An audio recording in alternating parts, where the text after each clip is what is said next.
Hello, and welcome back to the Alexandra Society with our mystery docket tonight. We are back at it again with our Halloween episode here. I'm your host, Tim, who has secretly been hiding my psychosis since I was a young child. And with me today is Derek, who just wants to please Slenderman Senpai. Woo woo! Yeah, I don't... hold the fucking fort here for a goddamn minute. That was a bit of a delayed reaction on that last bit. Yeah! I was about to say that could just be us. You might not actually be talking about the topic. And then you said senpai uwu, and all my motivation just right out the window. I no longer want to be alive. I thought you'd had some kind of reaction like this. Chill the fuck out. That's what I say. That's so much better than I could have ever imagined your reaction being. The beer that I have right now is, how big is this fucking can? Not big enough?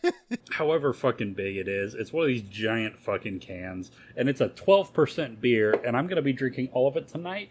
I'm also going to be taking as many shots as I can. It's still not going to be fucking enough for what I just heard. It's 64 ounces. 64 ounces of 12% APV. Do you need a shot after that, Derek? Fuck. Cheers. Fuck you. I never want to hear the phrase Slenderman Senpai again in my entire life. I've only heard it once, and my life is already immeasurably worse as a result. I just got laid off, and somehow you found a way to make it worse. How? Why? Why are you doing this to me? I mean, I had to make some kind of fun out of our 12-year-old stabbing another 12-year-old episode. We're already going to be talking about kids killing kids. It was funny enough. You didn't have... I was trying to distract from the morbidity. The morbidity's what makes it funny, though. Okay. That's just me being an asshole. I'm loving every second of this, Derek. Alrighty, Derek, what are you drinking tonight? Oh god, what am I drinking tonight?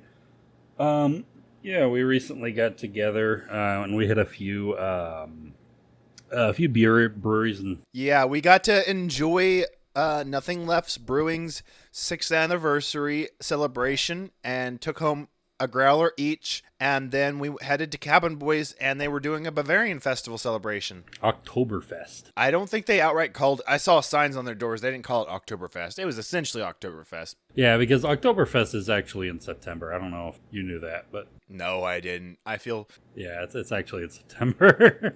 I feel as bamboozled as I did. Okay, so I thought the way I saw it spelled everywhere... It looked like Oktoberfest, I thought it was spelled like Oktoberfest, like the normal way you spell October, not like how it's actually spelled. So I felt bamboozled when I found out it's actually spelled that way. But yeah, so I'm drinking, my 64 ounce is, it's called Close Proximity.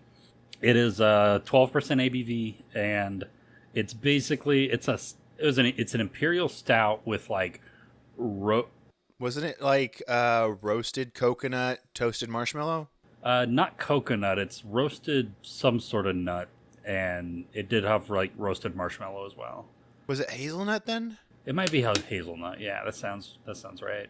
But yeah, it's really fucking good. The nutty part of it adds like a really nice. It almost like kind of tricks your taste buds into thinking it's like a smoky sort of flavor, but without tasting like the burnt bit. But it's really good, and the marshmallow adds like a nice smooth sweetness that helps kind of level out all of the other flavors, so it's not like super overbearing. It's really a really good way to do a stout. I'm really impressed by it.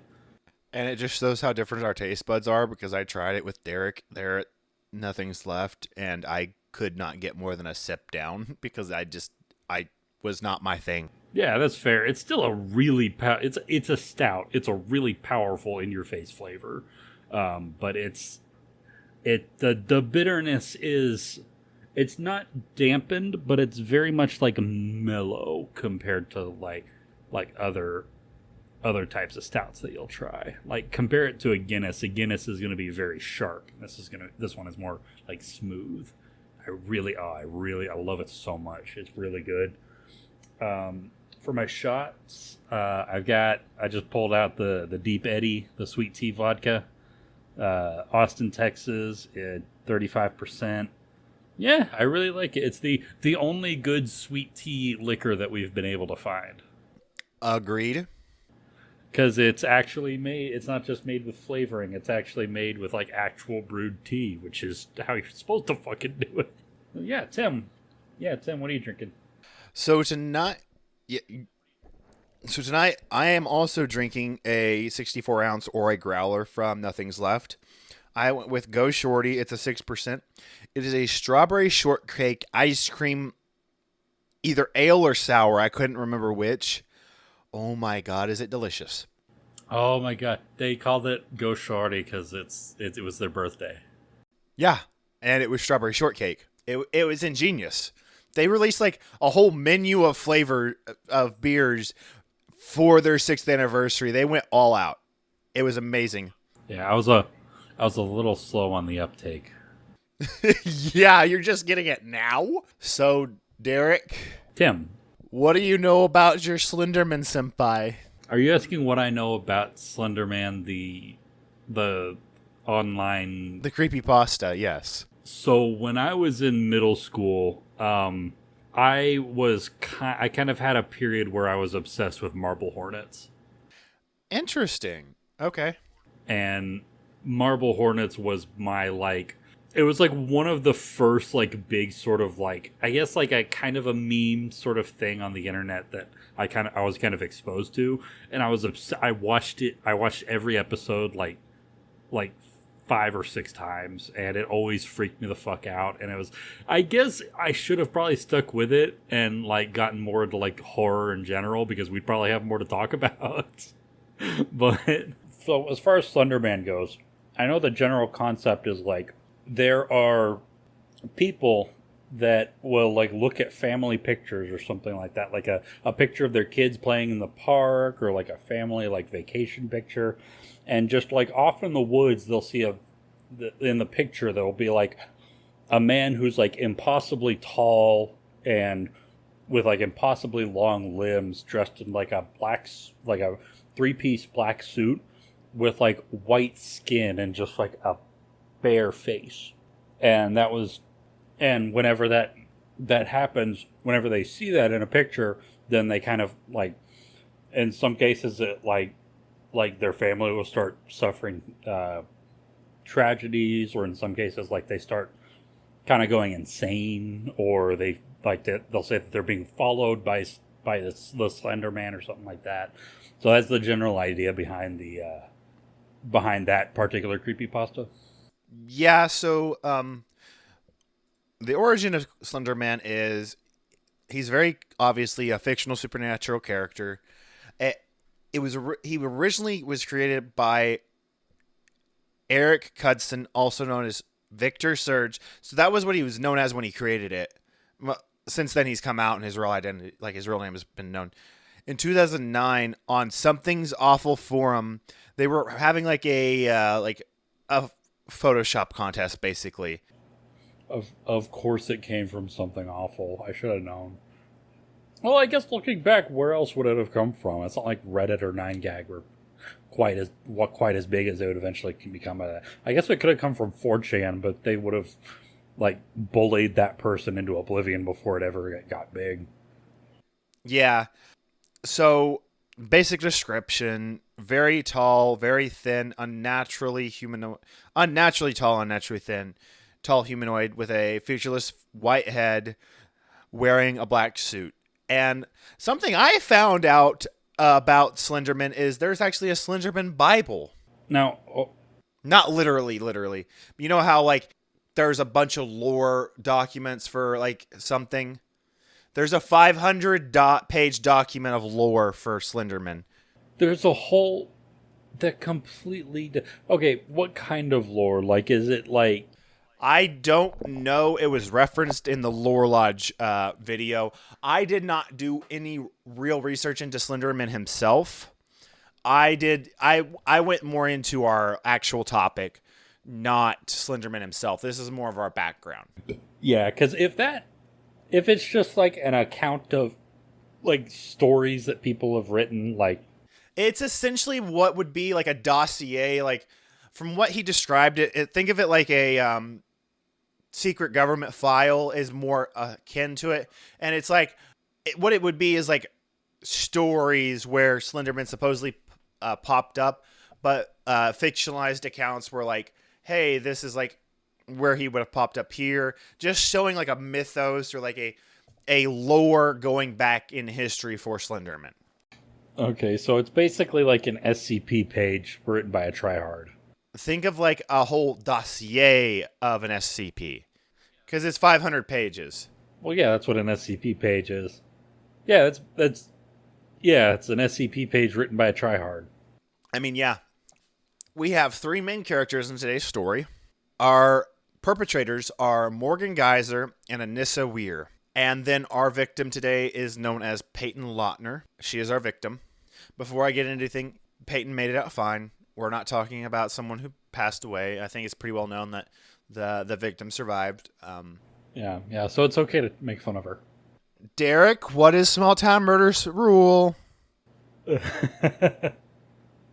What? She's not dead.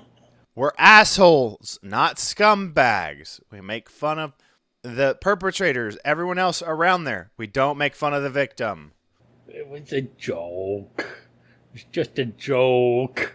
I'm not actually going to make fun of the 12-year-old stabbing victim. Good. Come on, you know me better. Yeah, but you just lost your job. You might be a little extra depressed, so I might have to text Caitlin to smack you. Oh yeah, smack a depressed man who just lost his job. When it's his wife, it's different. You fucking Warren Buffett, you piece of shit. Fuck you. I took a sip of water right when you said that. I was not ready. Yeah, smack the poor unemployed dude. So, our story starts out, Leutner and Geyser actually became friends first. What happened was Leutner saw Geyser in the lunchroom one day, just sitting alone, looking lonely, and reached out and was like, I'm going to be their friend. I don't want them to be alone kind of person, right? Like a genuinely good, selfless thing to do. Yeah, it's those kids that age are either capable of being like the nicest people that you've ever met or just complete absolute monsters, and they can switch on a dime. Like they haven't developed to the point where they've like they've developed enough where they know it feels nice to be nice, but they also haven't quite developed a fully fledged conscience yet. I don't think any of like their like personalities, like the id, the ego, and the super ego haven't really fully developed. So there's not quite a balance, and like they're not like a. Calm down there, Freud. I'm a history major. I am not a psychologist, but what I was trying to get at is the impulsivity control is way different at that age. Therefore, the development is way off. So they're not going to be as developed in that way of being able to recognize when, hey, this thought is a bad thought. I don't have to act on it.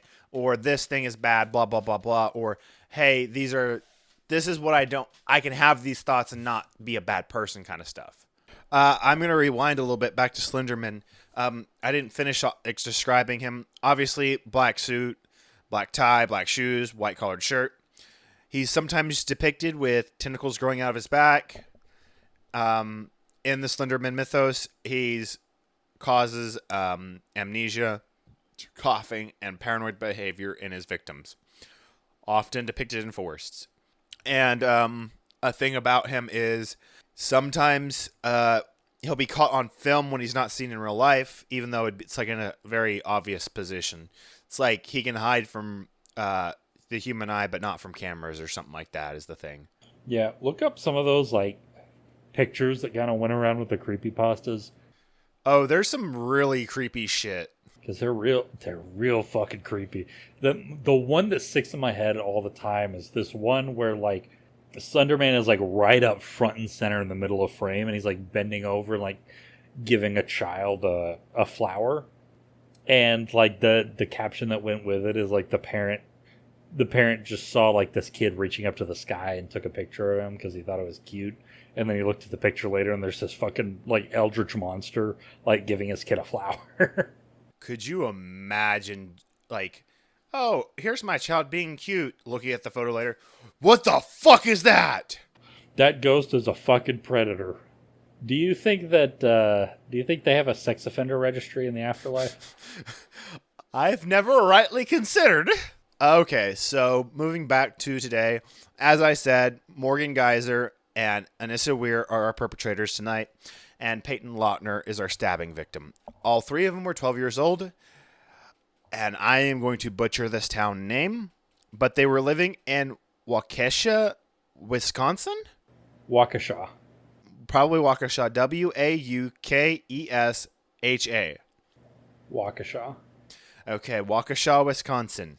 Like I said, Leutner and Geyser became friends first. Leutner saw Geyser sitting alone at lunch and decided to be that one person who reaches out a hand metaphorically and tries to befriend the lonely person and try to make friends. And they became fast friends. They had a great time. It doesn't say when they became friends. There's no like quick little timeline on when all this started. And then some months before the stabbing occurred, Weier joins the friend group. But this kind of led to a schism because once Weier joined the friend group, Geyser kind of became obsessed with Slenderman and Weier followed that train. And like, I'm not talking like, oh, I really like this thing, I'm gonna blab about it. Like, not like a fanboy, like, okay, you know that one friend who's kind of annoying, but it's whatever. They went down the, oh, that kind of like the, obviously they stabbed someone. Like, ooh, spoiler alert, everyone's heard about this. It's the Slenderman stabbings. Stabbing. I feel like there's something we can learn from this about how childish minds will turn an analogy into a religion. Yeah, exactly. So Weier and Geyser, whatever, however, wow, I forgot. Geyser, I'm assuming is how it's pronounced because it's Geyser. Geyser. Life of a true Brexit geezer. Whatever.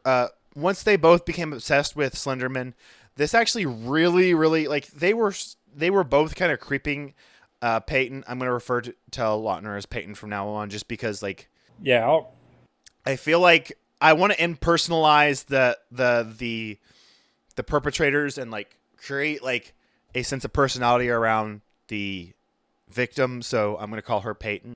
Also, it just feels easier to call her Payton. I don't know why. That's how I wrote the script.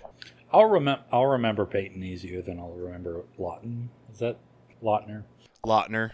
Yeah, I'll remember Payton easier. But even with how creeped out she was with their obsession with Slenderman, she still wanted to support her friends. I don't think she engaged in the Slenderman stuff.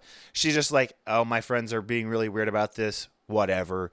I can get past it. Trying to be a good friend kind of thing. It's like when your friend starts going to church and you want to be supportive, but then they start saying some really fucked up transphobic shit. It's like when your friends join a cult and you're trying to be still friends with them, but they do some culty shit. They try to get you into it, and then when you kind of reject them, they start getting like real fucking abusive with you. So I heard in one video that they had this plan all the way back in December of 2013, and I heard other times February. I don't know which is true. This was planned months in advance at the very least.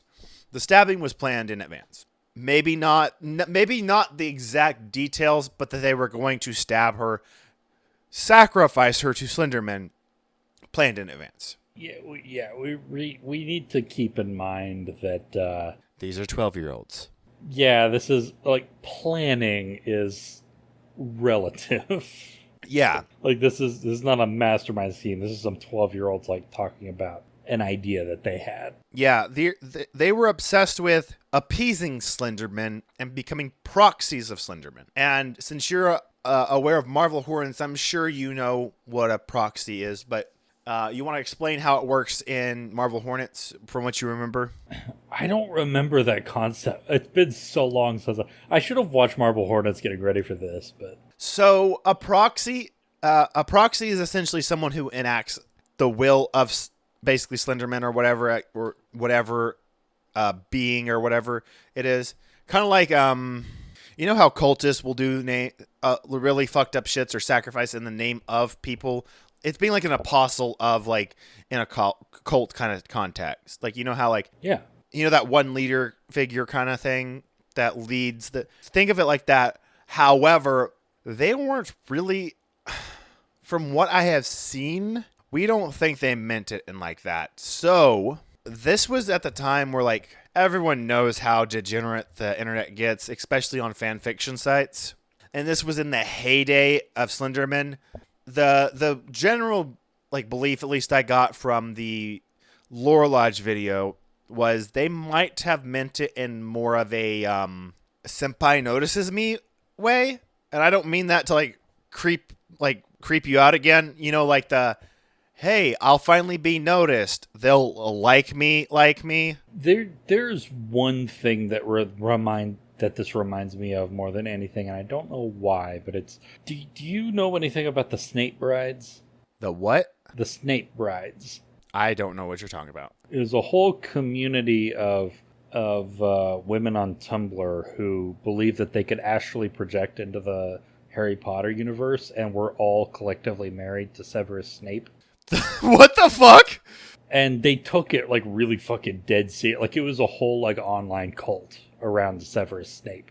I remember like it's a really big thing, like not speaking specifically on Snape, but like there was a big following back in the day, like, no, I'm married to such and such fictional character, even though like 20 people claimed to be that, but they all fought each other like, no, I am, I'm the real wife, or all that, and they were all just delusional. But that's the vein I'm getting at. They're like, yeah, they were trying to get Slenderman to like them romantically, is what the implication that it seems to be at. Yeah, going back to Slenderman as a child predator. Exactly. This is canon now. Slenderman is a child predator. So we get to the night of the stabbing. Our horrific tale unfolds on May 31st, 2014. They were in David's Park in that same town. It's like on the outskirts. While quote unquote playing a game of hide and seek, Weier and Geyser held down Payton and stabbed her 19 times. Oh, that's a whole lot of time. What did they... That's a crime of passion amount of times. What did they stab her with? You want to guess how long the knife was? Oh, I'm guessing it probably wasn't too long. They're 12-year-olds. It's not a big knife. Oh, like a... Guess in inches. Guess in inches. Yeah, I was thinking like maybe like a 2 or 3 inch pocket knife. 5-inch knife. Doesn't describe the knife, just a 5-inch knife. That's...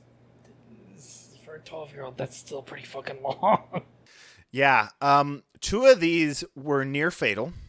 So 2 of these stab wounds were really close to major organs. The first near miss was within millimeters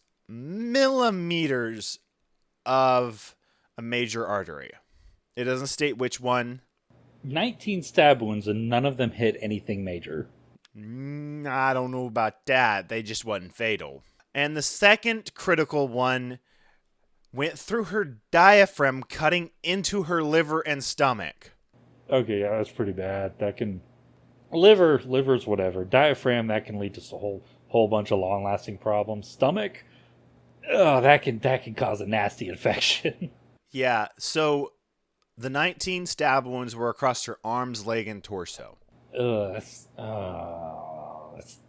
just torture. That's just actual torture.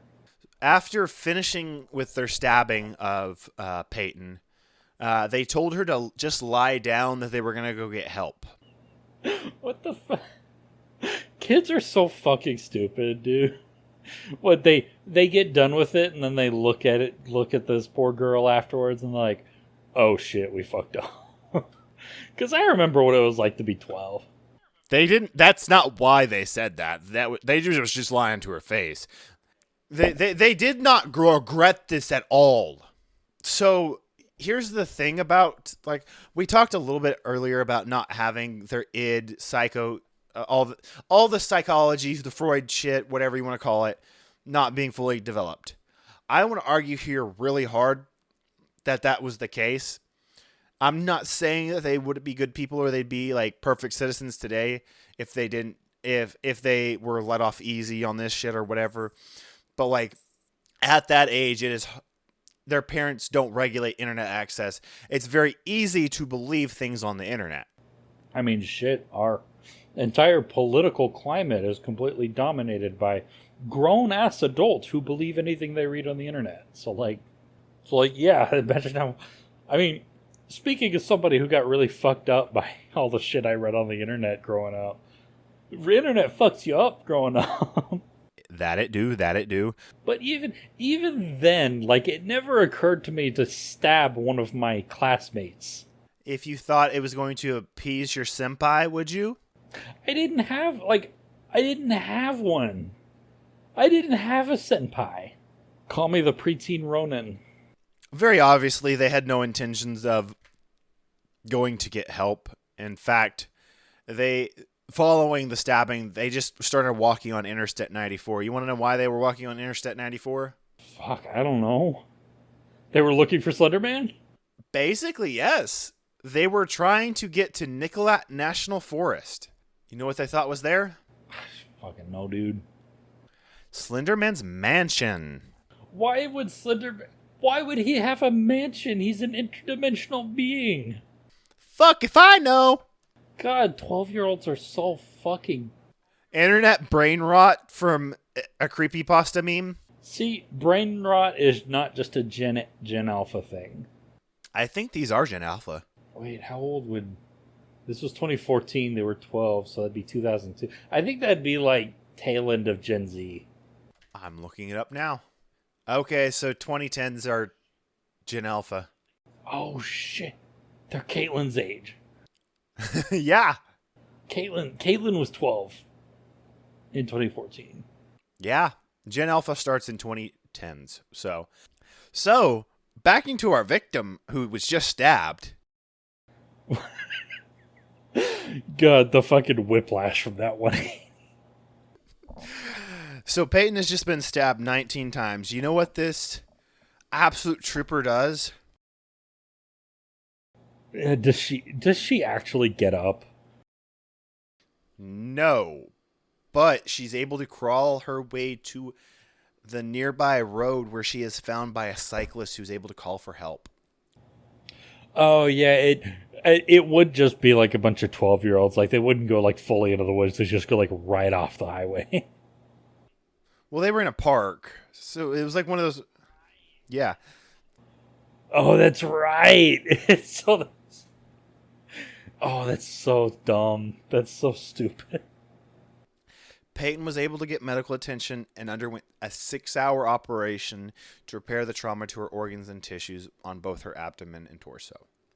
God, that is actually like incredible willpower from a 12-year-old. That's crazy. Like, no, like Payton is like hella respect. Like, I don't know many people who could like muster the like willpower to do that. Like, I've just been stabbed 19 times. I'm gonna lie here and die. Like, yeah, there are adults who couldn't do that. Yeah, exactly. So I bet you're asking. I already explained it earlier, but I bet you if I hadn't, I bet you'd be asking, where the fuck did Weird and Geyser go? Yeah, because they were walking along the road heading towards National Forest, right? So what they do is they go walking on Interstate 94, still holding the knife. They still have the knife on them, covered in blood. Yeah, kids are... It's amazing that how a child's mind works. You know how far that Nicolet National Forest was from where the stabbing took place? Oh boy, I bet it was pretty far, wasn't it? Throw a number out there, Derek. 20 miles. Put an extra 0 on there. What the fuck, bro? 205 miles. Oh, wait. How far did they get? Did they walk the whole way? They walked 4.9, but essentially, I'm going to round up, give them 5 miles. They were 5 miles away from the stabbing scene where they were at actually, this is impressive, 5 hours after the attack, they were picked up in front of Steinhaffel's furniture store on Interstate 95, 4.9 miles. So in 5 hours, they made it almost 5 miles. That's some decent time, actually. That's hella good time, especially for 12-year-olds. Yeah, it sounds like they were motivated. Yeah, sounds like there's some self-starters, some go-getters. I'd like to have them on my team. What's their numbers? You got a resume? God damn it, Derek. Well, one of them's still in a mental hospital as of today, and the other one is in the care of her father. Spoiler alert. Oh, so they just never recovered from that, did they? Fuck. We'll see. When they were apprehended, they told him they were on their way to meet Slenderman at his home at Slender Mansion at Nicollet National Forest. I'm just imagining Slender Mansion is just literally like your apartment, but like 8 or 9 of them stacked on top of each other. No, 8 or 9 high, 8 or 9 wide. It's not. It's literally just the apartment room. From the outside, it looks like an actual mansion, but when you get inside, there's just no open plan at all. It's just essentially a boring maze inside. Basically. They were interrogated. Do you want to know how they were interrogated? What do you mean how they were interrogated? What kind of... They're 12-year-olds, and they're being interrogated with no guardian, no counsel, no nothing. Oh, okay. So now we're getting into some rank incompetence on the part of the law enforcement. Holy shit! Why would you do this? Why would you? If I were a cop, I wouldn't want to question children in that situation. I wouldn't want to question a child with their parents present, let alone without. What motivates this? I would be covering my ass asking a child any question in an interrogation at all. I would have the parent. I would emphasize to the parents, are you sure you don't want legal counsel here?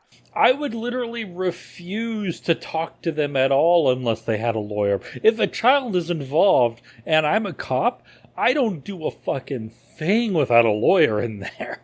Again, returning to our stabbing victim. After they were picked up, Geyser showed no empathy at all. Was quoted as saying they did it to appease Slenderman. The way she described it was like it was her or them kind of thing. Like if they didn't attempt to kill Payton, Slender would kill them. Very, like, the way it's described, it sounds like they were so delusional that they thought Slenderman was going to kill them if they didn't kill Payton. Yeah, it sounds like you had 2 kids with very active imaginations and already, like, something looking like violent compulsions who used this story that they had come across to kind of talk themselves deeper and deeper into this hole.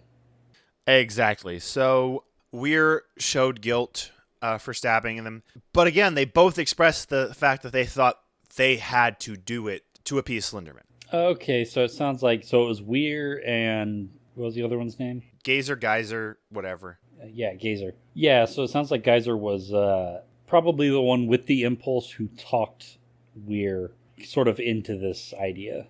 If Geyser wasn't there, I think none of this would happen. During the police investigation, Geyser disclosed having lifelong visual and auditory hallucinations since her early childhood. That is... God, how absent does a parent have to be to miss that? God, wow. This next part I'm going to be coming straight from the Wikipedia because I did not get a whole lot from descriptions on her mental health, and I kind of wanted to add to this to kind of sell this. So again, not the greatest source, but here's more details that I could find. Apologies for credibility. The hallucinations typically included figures she interpreted as ghosts, colors melting down walls, and her imaginary friends Maggie and Sev. She had a reoccurring hallucination of a man named It, whose body she described as the color of smoke and ink, and she would perceive him as standing behind her in mirrors or shifting around corners. So she had a shadow man following her. Ooh. Oh, yeah. So when she reads Slender Man, that just immediately becomes her reality. Yeah. Her mother described her as what is this word? Floridly? Floridly? Yeah, floridly, like explicitly, like in the. Floridly psychotic. That was her own mother after she was arrested. Yeah, so that would mean like like florid kind of means the same thing as like vivid. Correctional officers reported that she talked to herself. She pretended to be a cat.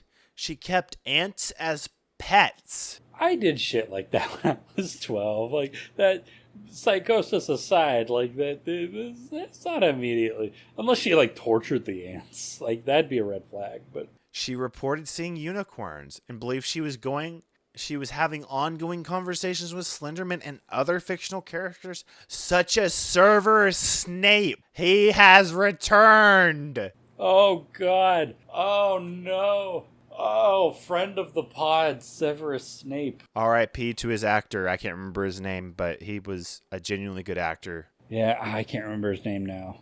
Back to our mentally unstable 12-year-old.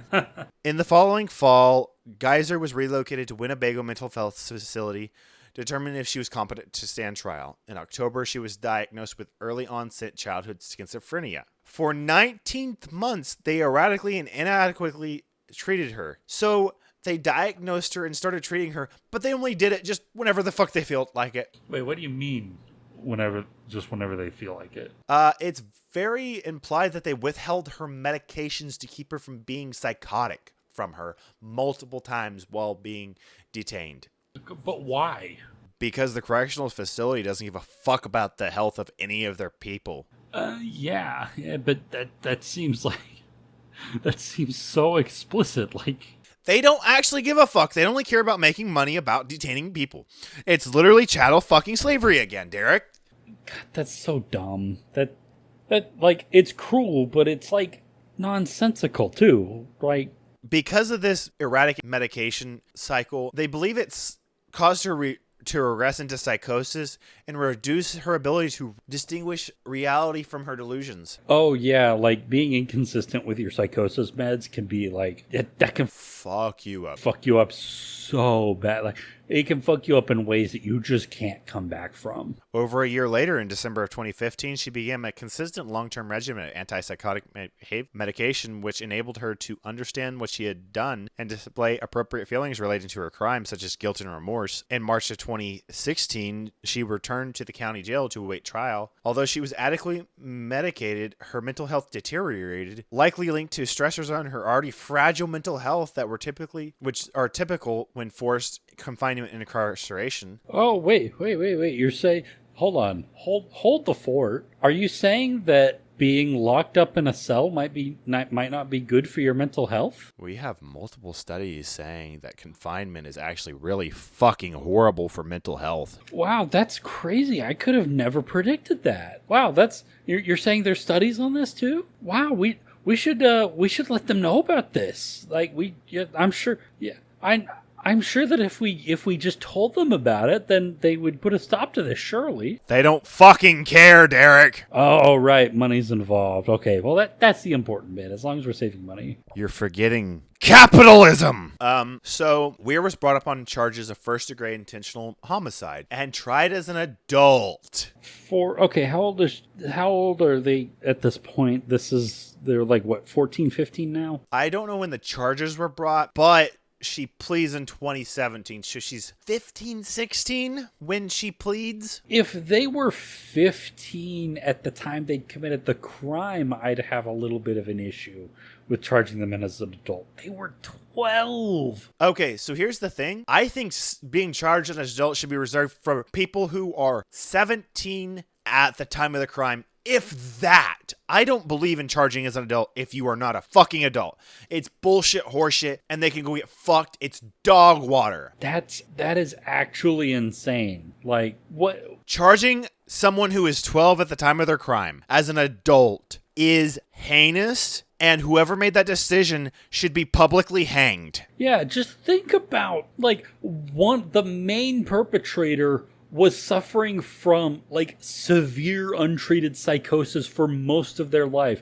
They had never had a chance to relate, like to like have a connection. Fuck her parents. Yeah, fuck her parents. But like this literal. But also probably like assuming her parents actually wanted to do something. Fuck capitalism for not letting them do that, because mental health care is actually fucking expensive and really hard to obtain, especially in 2014. Yeah, and for one of those literal actual children, like not even teenagers yet, one of them had been suffering from psychosis for so long that they never had an opportunity to develop a connection to reality. They didn't have like a concept of what reality was because they'd never experienced it. And then the other one was just a child who was influenced by their friends based on a story that they read. Like, those are not adults. Those are the minds of children. That's very clear childlike behavior. Being able to be convinced of something on the internet. Back then, when people didn't buy shit on the internet as much, I know people still did way more than we would ever like to consider, but I mean this type of stuff, the fucking creepypastas that everyone knew were not real. Yeah, like for me, like I was in middle school. I was just a little bit older than, I was probably around their age when I first like started reading learning about Slenderman. And it took me an embarrassingly long amount of, not quite as long as them, but it took me an long amount of time to figure out that this was not a real story. That these were not like eyewitness accounts. This was like intentionally like fiction. It took me a little longer than it probably should have to figure that out. But I was a child. Yeah. You know what she was charged with as an adult? Like what charges they brought up with her? Was it like some sort of like high degree attempted homicide? First degree intentional homicide. Intentional homicide.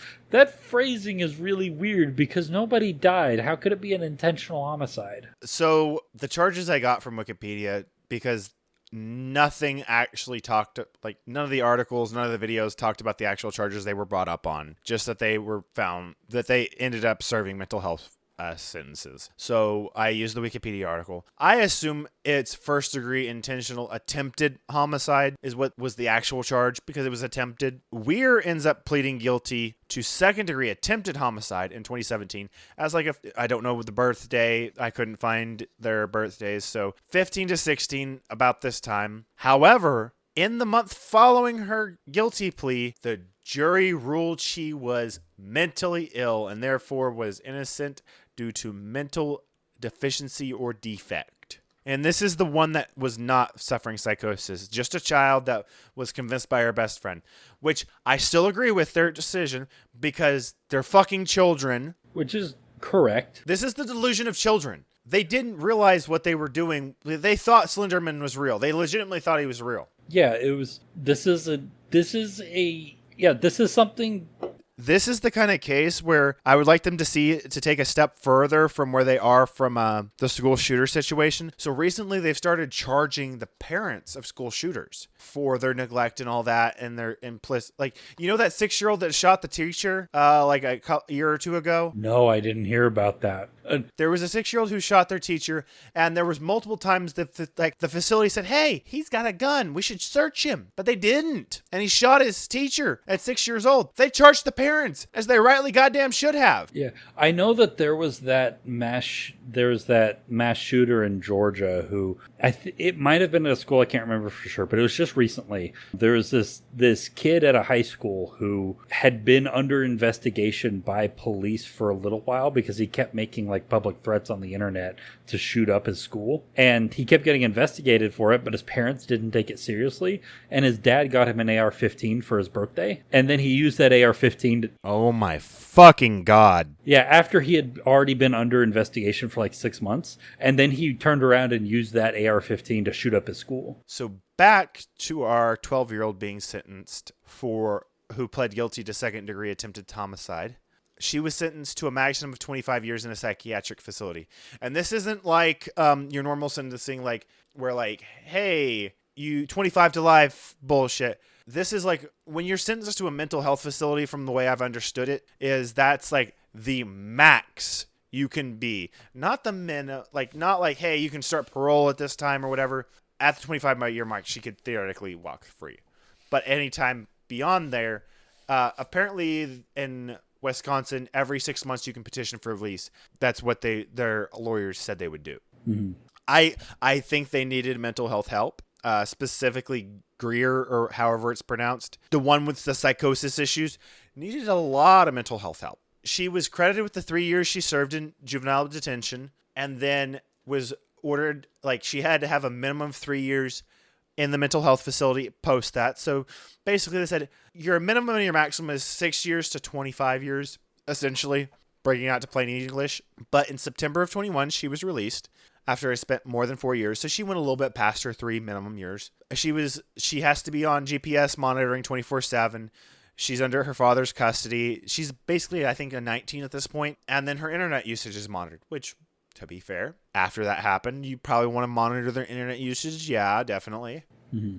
Anything before we jump into our really mentally handicapped person? No, just fuck, the internet really fucks people. Yeah, this is why you should monitor your child's internet access, you lazy ass parents. Yeah, a little bit of everything all of the time.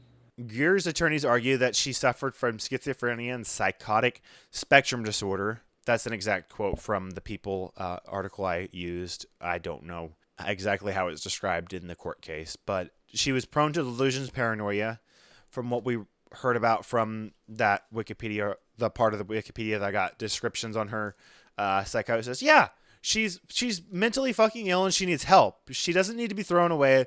She needs help. Right, yeah. She pled guilty, but she was also found not guilty for mental disease or disorder. And she was sentenced up to 40 years. She is still in a mental health facility as of this moment, last we were informed.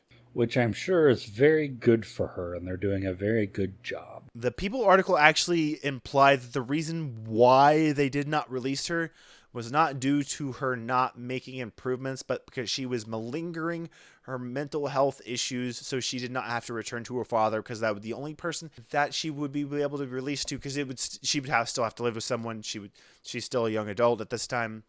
There may have been prior abuse from the father. I don't know how accurate this is, but I wanted to make that note from the article. That is a unsubstantiated but perfectly plausible scenario. Yes. I bet you're wondering what happened to our victim, Derek. I hope she's living a really good, happy life now. From what I understand, she is. She was in the hospital for 10 days after the stabbing, according to the People article. She had close to a dozen medical appointments in the months following after she was released from the immediate stuff that she got taken care of. But she was successfully able to start her 7th grade year, because this happened at the end of May.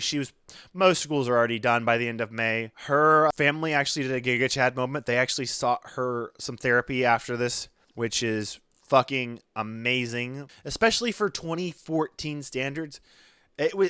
Mental health was a little bit better regarded back then, but like 2014, parents still probably would have just told their child to fucking shrug it off. Yeah, that 2014 is right around the time when people were, like, it was starting to become like, it was in the public consciousness, but like it was when we were still kind of struggling to get people like acknowledge that, yeah, sometimes we just need to get them with a therapist. So in October of 2019, she went on 2020. Payton speaks out from the incident. She told them that she still sleeps with a broken pair of scissors even 5 years after the attack. Yeah, I can't imagine. She is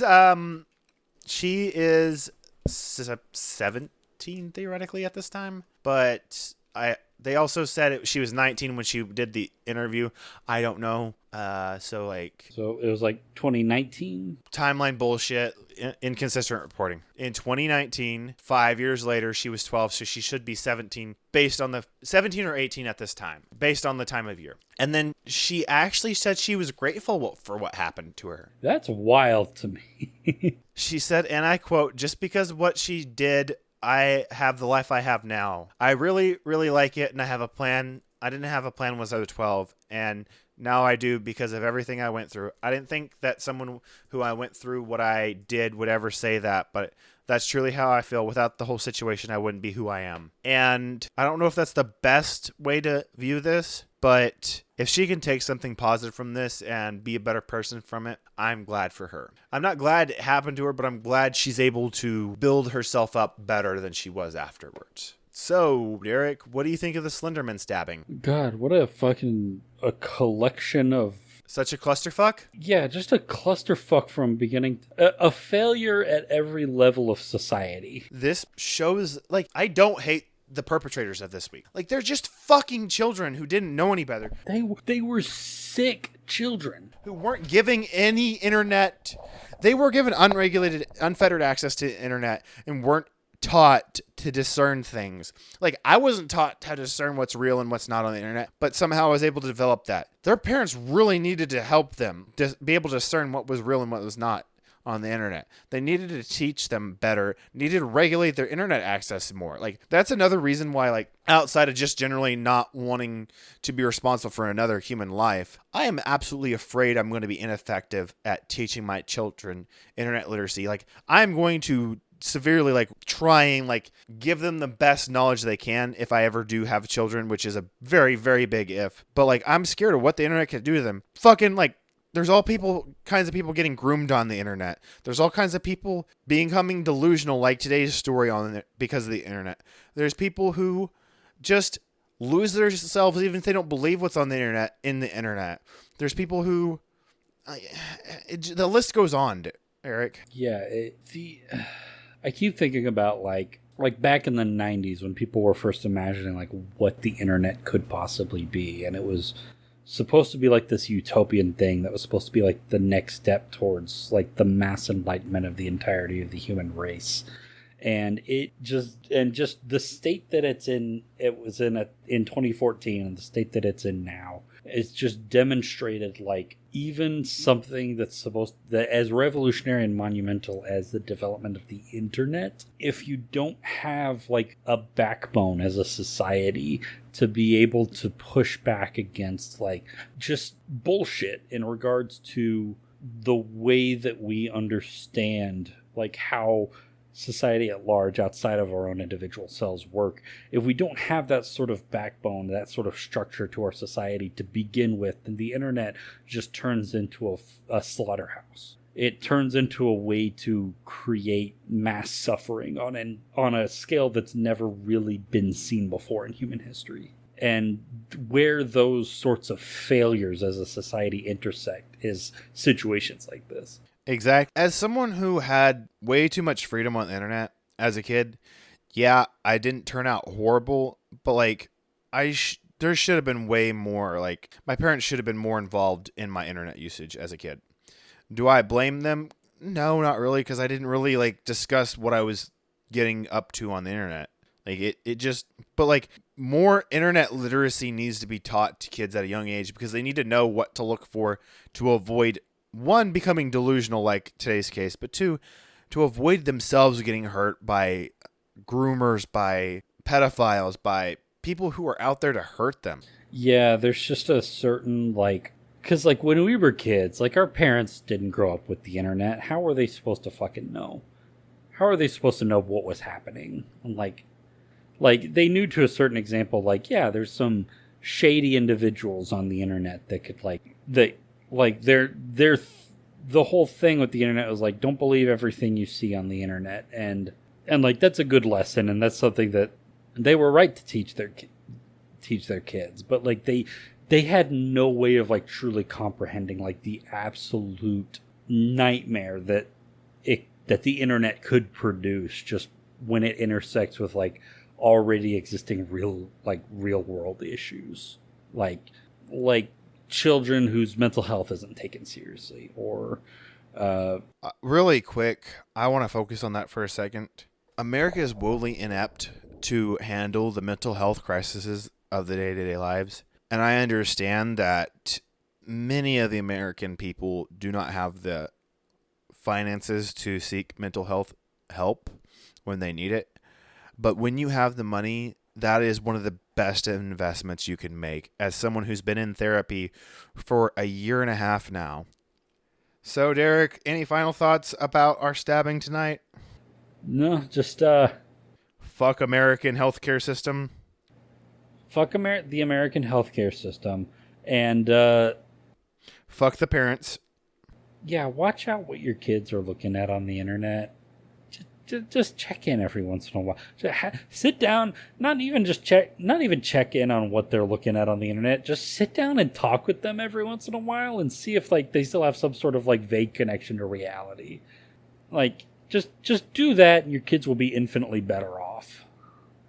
Just talk to your kids, honestly. Like the fact that this poor girl was able to grow up and her parents never catching that she had like severe psychosis. This girl should have had help long before she could have even got. She shouldn't have even been able to get to the point where she was this delusional to even consider the stabbing, let alone do the stabbing. Yeah, so that's my final thought. Talk to your kids. Just talk to them like human beings. Like, just sit down and have a conversation with them. Let them like tell you what their thoughts are. And if anything just feels amiss, then like get them some help. Like, however you can. Definitely. So, Derek, where can they find you on social medias? They can find me at Visigoth, or on Twitter at Visigoth. The first I has a 1, the O is a 0. They can find me on Blue Sky at Visigoth. The first I has an I, the O is a 0. Tim, give them the good stuff. So they can find me on Twitter and Blue Sky at Tim A.K. Otis, and they can find the podcast on Facebook and Instagram at the Alexander Society Pod, on Twitter and Blue Sky at Alex Society Pod, and on TikTok at Alexander Society Pod. We hope you've enjoyed this episode. If you did, please give us a rate and review and on your streaming platform of choice, and we'll see you next time. Yeah, I'm going to... Bye!